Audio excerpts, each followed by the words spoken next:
আজ থেকে প্রায় 6 দিন আগে আমি আপনাদের একটা ভিডিও বা খবর বানিয়ে জানিয়েছিলাম যে ইউএনএসসিতে যে কমিশনার আছে মানে টাকলু, যার নাম ওয়াল্টার তুর্ক, যে একজন তার্কিস, এই ভাগড়া ভারতকে নিয়ে নিন্দনীয়কারী স্টেটমেন্টকে করেছিল।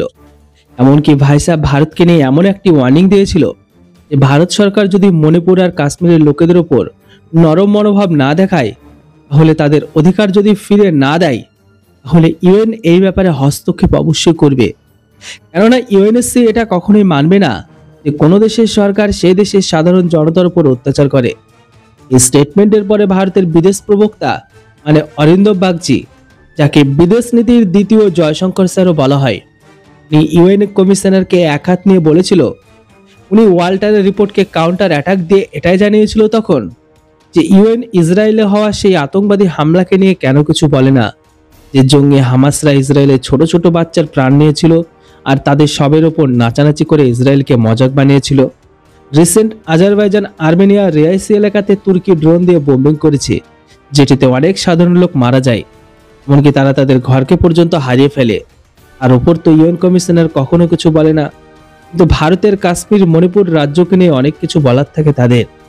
কিন্তু লজ্জার বিষয় এটাই যে এই কমিশনাররা প্রত্যেক বছর ভারতের কাছে থেকে 300 কোটি টাকার দাবি রাখে, যেন ইউএনের ভান্ডার ভরে থাকে সর্বদা। আপনাদের বলে দিই, ভারত ইউএনের কন্ট্রিবিউট দেশের মধ্যে কিন্তু একটি। প্রত্যেক বছর ভারত ইউএনকে 300 কোটি টাকা দেয়। ইউএনের বাজেট ভারত 3 ভাগের 1 ভাগেরও বেশি। ইউএনএসসির বক্তব্য যে এই পয়সা দিয়ে তারা গরিবদের বাঁচাও, কাউন্টার টেরোরিজম, শান্তিরক্ষী মিশন, সেনাবাহিনীর দেখভালের উপর পয়সাকে খরচ করে। আর আপনারা বিশ্বাস করবেন না, এই শান্তিরক্ষী মিশনে ভারতের সেনাবাহিনীর সেনা 5 নম্বরে আছে, যেখানে এখনো পর্যন্ত প্রায় ভারতের 2.5 লাখ সেনা ও শান্তিরক্ষী বাহিনী কাজ করছে।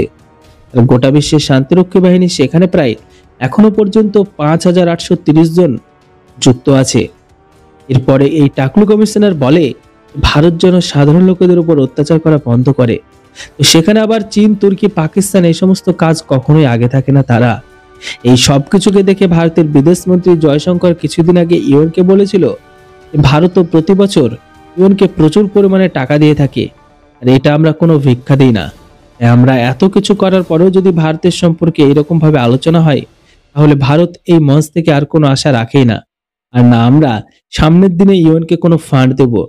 বন্ধুরা, এবার আপনারা বলুন, আমরা প্রতি বছর ইউএনকে 300 কোটি টাকা করে দান দিই, আর ইউএন কবেই বা ভারতের কথা শুনলো? আজ ইউএন ভারতকে বিটো দেওয়া থেকে চুপ আছে, তাহলে কেন আমরা এই মঞ্চে আমরা আমাদের পয়সাকে দেব?